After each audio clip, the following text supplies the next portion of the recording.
back or welcome to my channel. If you're new here, my name's Aaliyah, and today I'm going to tell you guys all the popular BOOKTOK books I read in 2022. I'm going to go ahead and give you guys the ratings that I gave these books. So this year I actually read 36 books, which is actually insane because I went from reading 0 books the past 4 years to actually reading 36 books, and most of these books are popular TikTok books. Earlier this year I decided to join BOOKTOK because I really wanted to get back into the hobby of reading books. Growing up, I would read so much books. I loved Divergent, Hunger Games, but then I got into college and kind of just had, you know, a lot on my plate. I was always reading for my classes that I just never had this urge that I wanted to read for fun, and I kind of lost that whole like passion, that whole like thrill of reading. And this year, this year I decided that I really wanted to pick up the hobby of reading books again, especially because I found myself spending so much time on social media. Of course, you guys know I'm a content creator, so I'm always on, you know, social media. I'm always posting, and I saw it absorbing my whole time. And you guys already know social media can be a very, very toxic place, especially when you're spending all your time on it. And I really wanted to work on my mental health and kind of lower my screen time, lower my social media time. So I decided to, you know, pick up the hobby of reading books again. And honestly, it helped so much with my mental health. I really found myself every single day like having some type of something to look forward to, especially because when you graduate, you go through like post-grad depression. You go through the whole phase of like not having anything to do anymore. Every single day is the same. Like I'd wake up and I work from home. I'd wake up, go to work, and then go to sleep. Like everything was just repeat. And I found myself not having anything exciting to do. And so as soon as I started reading books, it really gave me something to wake up to the next day, something to look forward to do after work, and it made, you know, just made life really exciting. I hope you guys are ready because I'm really honest with my reviews. And just to break down how I kind of categorize my ratings, I give that book 5 stars. It means that book was amazing, okay? Like I could read that book 10 times, 3 times, 15 times, over and over again. I would buy the book. It's just my ultimate favorite. If I gave it 4 out of stars, it was like a great book, you know what I mean? I liked it. It was a good book, but it wasn't that like, you know, that 5-star where it like left a lasting impression on me. If I gave it 3 out of 5 stars, it was like not a bad book, but it also wasn't a great book. I somehow made it to the end. If it's 2 out of 5 stars, it means the book was bad. Like it was so bad, and I literally would have recommended it to a friend. And number 1, if I give it 1 star, it's terrible. Do not read at all. I felt like I wasted my time. To start off the year, I ended up reading King's Cage by Victoria Aveyard, and that's the 3rd and last book of the Red Queen series. I would basically rate the whole Red Queen series. I'd give it about a 4.3 out of 5 because I didn't really like how the last book ended, and I don't want to spoil anything, so gotta read the book to find out how it ended. But I really enjoyed reading the whole Red Queen series. I started off the year reading the last book was King's Cage, and I really liked that book, so I went ahead and gave that book 5 out of 5 stars. And what the Red Queen series is about, it's just basically like the typical dystopian fantasy like book. You have like the rich people and the poor people. You guys already know how they do these fantasy books. So basically the rich people have silver blood and the poor people have red blood, but this person, this girl, she's poor, ends up having silver blood, and so she has to move to the castle, and then there's like a love triangle between the prince, and you guys already know what happens after that. The next book I read was They Both Die at the End by Adam Silvera. I gave this book 3 out of 5 stars. Honestly, this book just wasn't doing it for me. I got the point behind the book, the whole motivation, you know what I mean? Like if you had 1 day to live, what would you do? How would you spend it? But I don't feel like it was executed right. Like it just didn't do anything for me. The book just wasn't giving what it was supposed to give. So I gave the book 3 out of 5 because somehow I made it to the end and I saw the mission. I just felt like the author didn't execute it. The next book that I read was The Hating Game by Sally Thorne, and I also gave this book 3 out of 5 stars because I really like, I'm a sucker for enemies to lovers trope. First of all, I did not like the nickname. If you're gonna call someone a nickname, you know what I mean? You have to make sure it's a good nickname. I didn't like the nickname the guy was giving her to like make fun of her. I really didn't like it. Also, the girl would act a little bit childish, and mind you, they're supposed to be, you know, in their careers, like 28, 30. She was acting childish, so it was just kind of hard for me to see a 30-year-old acting the way that she was acting. And also, I just didn't like the book. It was just a 3 out of 5 stars. The next book that I read was The Summer I Turned Pretty by Jenny Han. And I gave this book 4 out of 5 stars. I would also say when I was reading this book, I'm probably being a little bit biased. I was actually watching the series. So as I was watching the series on Amazon, I was also reading the book at the same time. And so I kind of feel like I was a little bit biased. So the next book that I read was The 7 Husbands of Evelyn Hugo by Taylor Jenkins Reid. And I gave this book 5 out of 5 stars, and I'm really shocked. This book shocked me. Like, it left a lasting impression on me. It was so good, about an actress, and I kind of low-key feel like it's inspired by Marilyn Monroe.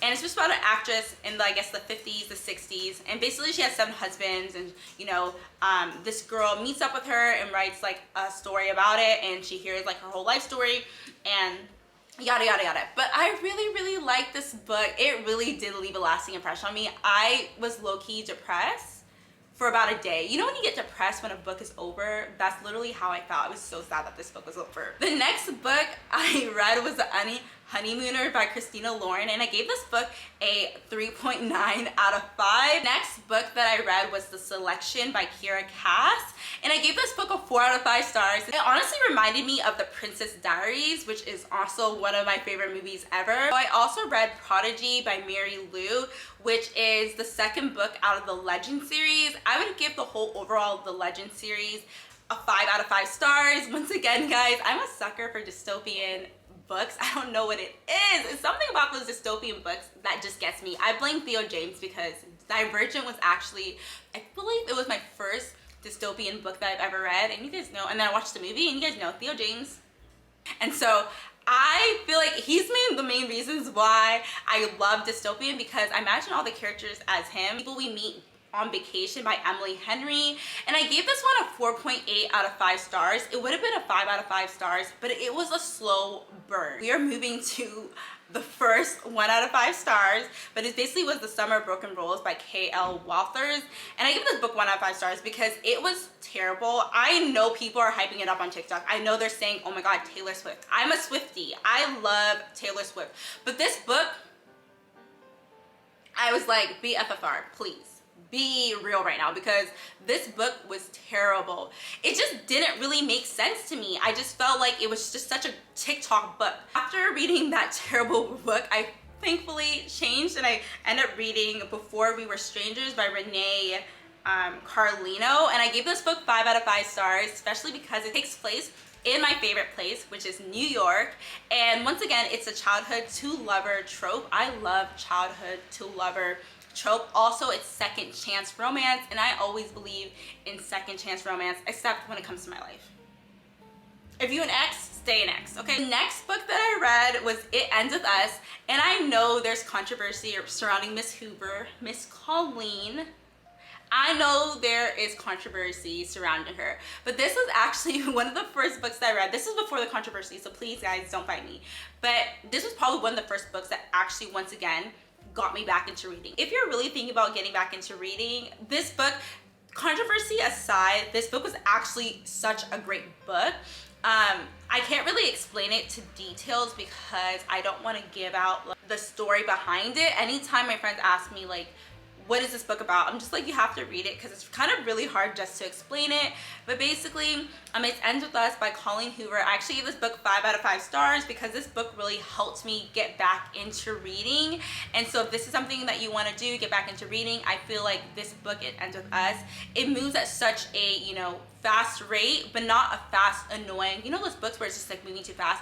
She just moves at such a great pace that's fast but not too slow, but also it's in an easy language that you can understand, absorb. The story is just very cute. Like, it's, I don't want to say it's a cute story. I can't say it's a cute story. There's a part of the book that's really cute, and then there's a part of the book that is not. Also, I should give you guys, if you're thinking about reading this book, a trigger warning. There is some abuse in this book, so if you do want to read the book, I just want to put a disclaimer out there. There is some abuse in it, and that's like the trigger warning for you. But I did give this book a 5 out of 5 stars. The next one was Confess by Colleen Hoover, and I went ahead and gave that book a 5 out of 5 stars. And then I went ahead and I read Verity by Colleen Hoover, and I also gave that book a 5 out of 5 star. And Confess, once again, is a romance novel. You should read it. And Verity, it's kind of hard for me to explain it, but it's romance, but it's a different type of romance. And once again, it wasn't the usual book that I would read, so I was really shocked, but I really liked how the book was written. And so if you're really into romance, but you also want a little challenge and read something outside your comfort zone, I would definitely say you should read Verity by Colleen Hoover. I read The Spanish Love Deception by Elena Armas. I gave that a 1 out of 5 stars. I really hated the way the book was written. I read Loved You Once, the Baker Billionaire series by Claudia Berga, and I gave this one a 3 out of 5 stars. Like, it was okay. There wasn't any like conflict, any plot twist, which I didn't like it. I feel like when you're reading a book, there always needs to be a conflict. Like, that's how good books should be written. There wasn't any conflict. Like, there was in the beginning, but it was solved in page 50, and the rest was like everything was perfect. I didn't like that. Then I read Kiss the Sky by Christy Ritchie, about part of the Calloway Sisters series that I know that everyone on TikTok loves this series, but I gave it a 3 out of 5 stars. And I gave it a 3 out of 5 stars because like it was okay. Like, it wasn't good, but it also wasn't great. I think it also was very overhyped on TikTok, so I came into the book with this overhyped mindset, and then it just didn't execute it right. I just generally did not like it at all. Next book that I read, which I'll say is probably tied with Love Hypothesis as my favorite book ever, and it was Book Lovers by Emily Henry. Like I told you, Emily Henry, that's my favorite author. She's one of my favorite authors, and I gave that 5 out of 5 stars. Once again, I loved how it took place in New York. The girl was also really tall, and I would say I'm also a tall person. I'm 5'7". And so she talks about the struggles of being tall and guys not wanting to date tall girls, but also it's just such like a mature novel. Everything that happened in the story was very realistic. Found myself crying at some point. I don't recommend listening to the Taylor Swift's album while reading this book. Lovers, it's just about like 2 people. They both work in publishing companies, meet up, and they're supposed to be writing this book, and then X, Y, and Z, yada, yada, yada. You go read the book, and I don't know, once again, I'm a sucker for smart guys. Guys are very smart, but don't make you feel stupid about it. And what I really liked about this, the main character, was that he was very smart and he really pushed her to see how smart she could be. The next book was My Killer Vacation by Tessa Bailey, and I gave this book a 2 out of 5 stars. I hated it so much. I don't really like Tessa Bailey's books. Like, she just doesn't, all the books I've ever read from her, I just don't like. In that book, I definitely didn't really like, especially the guy's nickname for her. Guys, this guy called her a half pint. Like, how am I supposed to read this book and think you calling someone a half pint is attractive? The next book that I read was The Maddest Obsession by Danielle Laurie, and this is more of a mafia book, and I gave this book a 4 out of 5 stars. It was really good. Like, I'm a sucker for mafia. I know I talk about how I like nice guys. Like, in real life, I'm gonna date the nice guys. I'm gonna date the smart people, but also there's something about those bad boys. Like, I love reading books about the bad boys who end up being who are mean to everyone but the person that they like. Like, I like that, but also I like books where like the guys are like kind of controlling, like possessive, especially because I would say I have a dominant personality. So if you can control me, like, that's very attractive. The second book that she has, which is the Sweetest, Oblivion, and I went ahead and gave that book a 3 out of 5 stars. And realistically on Goodreads, you know, you can't do 3.9 out of 5 stars, but I'd probably give it a 3.9 out of 5 stars, and it's just because I compared it with first book that I read, and it just wasn't like, it didn't hit the same way. The next book that I read was Honey and Spice by Bolu Babola, and I gave this book a 3.9 out of 5 stars. I love that the author is Nigerian, like me. Like, I'm Nigerian, and I love supporting my Nigerian, you know, authors, but I just really did not like this book. I think it's because a lot of the banter or the conversation, maybe it's like a British kind of banter, something I'm not familiar with. Maybe this is how people, you know, Britain talk to each other, but personally, like, that's not how I talk to people here in the United States or here in California. For example, you know, the girls will say, wow, that guy's a fine piece of white chocolate mocha. And like, if someone's calling me chocolate mocha, like, I'm seeing that's a microaggression. When I'm reading that, I'm like, why are they saying that? But I guess that's how the banter is like in the UK. But it just was very I felt very disconnected to the book. I read was Something Wilder by Christina and Lauren, and I went ahead and gave this book also 3 out of 5 stars because it was more of an adventure book. I didn't really like the romance. I don't like adventure books. Like, I went into the book thinking that it was a romance book, but it was a romance but mostly adventures, and I don't like adventure books like that, and so I gave it a 3 out of 5 stars. I read Love in Other Words by Christina Lauren, and this is also one of my favorite books of the year, and I went ahead and gave that one a 5 out of 5 stars. And this book was more of a childhood to lovers trope as well as second chance, and I know I talked about this in my other videos. And I also really like this book because the main character is a doctor, and you guys know I'm trying to pursue medicine, and so I really like that I could relate to a lot of the things that she was talking about, as well as she works in San Francisco, and I also work in San Francisco. Although I work from home, when I do visit San Francisco, a lot of the places that she was talking about are places that I go and visit, and so I was like, oh my god, I see myself in this character. So I just really liked the book. I read Twisted in Love by Anna Huang, I think it's Huang. I don't know how to say her last name, but I read Twisted Love, and I know this is a popular book on TikTok. I hated this book. Like, I'm not reading the series. I gave it a 2 out of 5 stars. It, once again, wasn't doing anything for me. And then I also read The Deal by Ellie Kennedy, and I gave this book a 4 out of 5 stars. And the last book I read of 2022 was Beach Read by my favorite author, Emily Henry, and I really enjoyed reading this book. I just really liked how they're both really they're both authors and they're writing a book, and it's just super nerdy. And this book basically, what the book was about was that this girl just had like kind of been in a, I guess, writing funk or writer's block, and she goes to her dad's beach house. Her dad passed away, and her neighbor ends up being someone from college where she had a past with, and he's also an author. So they basically challenge each other to write each other's genres, and they go on a bunch of dates and stuff. It's kind of like fake dating, second chance, also childhood because it was in college. But I really love this book. It was just a super cute book. So that is all the books that I read in 2022. My goal in 2023 is to try to read 50 books, and I know that's really crazy, especially because I am planning on starting medical school in the fall, but I want to see if I'm able to hit that goal or maybe get close to that goal before I start medical school. And I also really want to expand my reading genres. So after this video, if you can comment any book suggestions, any of your favorite books that you think I should read, that you think I'll like, please make sure to comment it down below. Make sure to like, subscribe, and I'll see you guys next video.